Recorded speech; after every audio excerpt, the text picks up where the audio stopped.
On dit souvent des Espagnols qu'ils sont protectionnistes ou peu enclins à apprendre de pays voisins une culture qu'ils connaissent fort bien.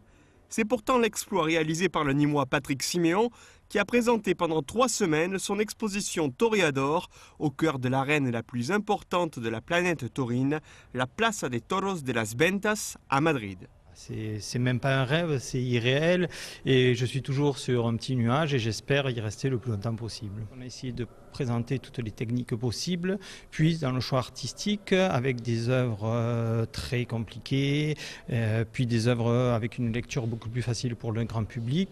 Et ce qu'on a voulu, c'est absolument faire avant tout une exposition populaire.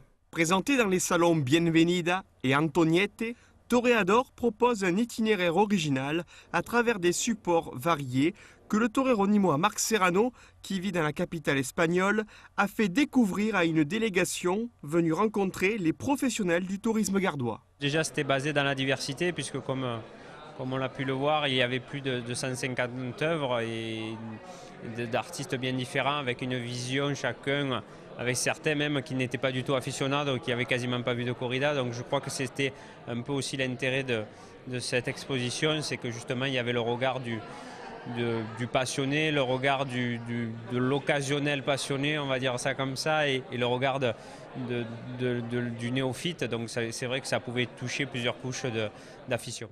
Une afition bien présente à Madrid à travers l'importance d'une arène comme Las Ventas, dont le musée taurin est fréquenté par des visiteurs venus des 4 coins du monde.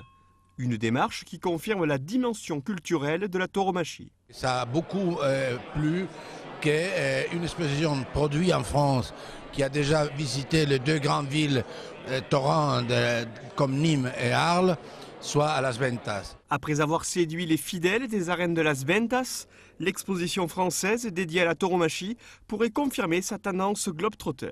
Toreador devrait aller à Paris, devrait partir à Ciudad Rodrigo, devrait partir à Bruxelles, à Séville, et ensuite on est en train de voir peut-être Beyrouth, d'autres petits trucs, d'autres projets comme Milan. Pour l'instant on est sur le rêve de Las Ventas et on ne peut pas savoir quel bonheur c'est.